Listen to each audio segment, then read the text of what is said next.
Hey YouTube, this is the Art of Prepping. This video is a little difficult to make. I'm not sure how to word it. So I'm not sure how it's going to really come out. Maybe you'll be able to clarify it through your comments or maybe a response video, but I'll try to describe what I'm trying to say because I'm not even really sure what I'm trying to say specifically, but that there needs to be a balance between your prepping needs and your everyday needs. You know, those responsibilities like pay your bills, take care of your family, so forth.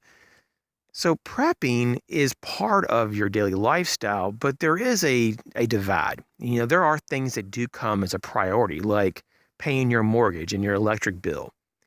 Then going out and buying another 100 pounds of rice or beans. I mean, there is a point, though, that there are certain things that come first. And yes, you should make it a priority to get your essential preps in case there is an emergency. You'll have something to fall back on.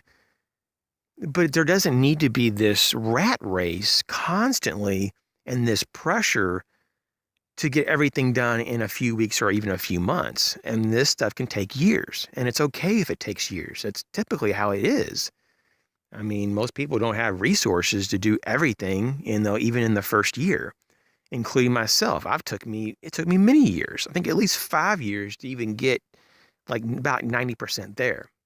And this last 10% I'm still working on because you're always wrapping up loose ends. You're always looking at your kits and stuff and your systems and going, oh, how did I forget that? Or there are new things come out and you're like, oh, that would actually solve this problem, and this problem. And so you don't want to go into debt. That's the first thing with prepping. Number two, you want it to be part of your budget so it's not some kind of surprise when you're at the grocery store and you're like, oh, how did I just spend an extra $100 on food? Well, that was your prepping budget, so you're good to go. And third, you want your family to be on board. You don't want to be sneaking around the house trying to, tuck things away or hide things because they wouldn't so-called understand. They have to understand. They're part of the system. You know, your family unit is part of your community. Now that's your inner community. That's the nucleus of the family and the system.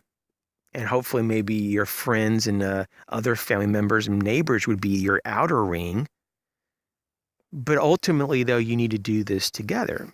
And that's why, preppers that have spouses that are on board and even kids that are very good at keeping things confidential and they're willing to learn right along with the parents, these people are the most successful. And so we don't need prepping to be a burden. It's just like any type of life skill, any type of hobby or interest that you grow into, it's the same thing.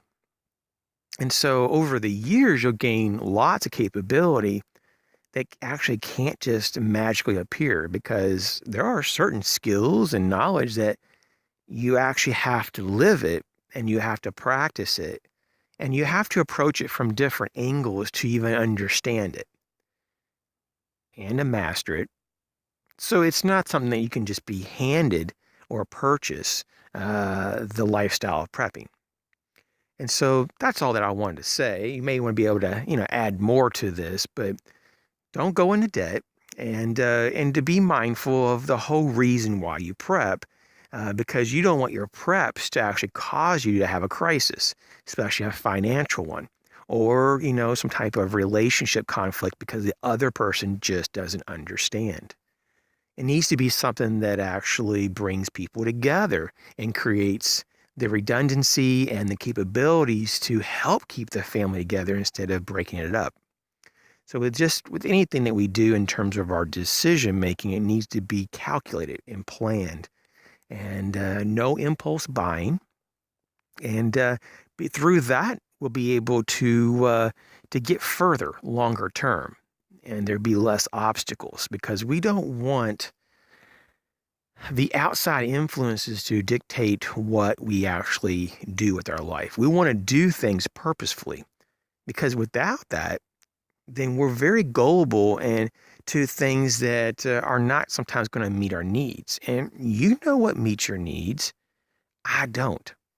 I don't. I can give you a parameter of your essentials that we all need.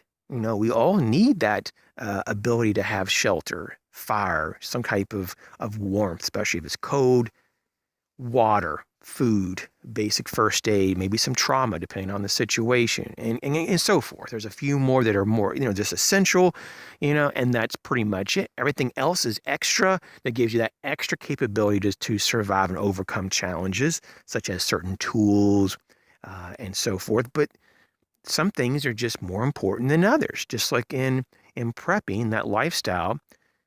To pay the electric bill is going to be a lot smarter than to default on that bill just because you decided to go to Sam's Club and spend a few $100s you didn't have, and you couldn't pay the credit card bill off as well, but you have all these canned goods. Well, that's nice and all, but now you have a problem that your prepping can't solve because you made prepping the problem. And we never want that to be. We want prepping to be the answer only, never the problem. Thanks for watching.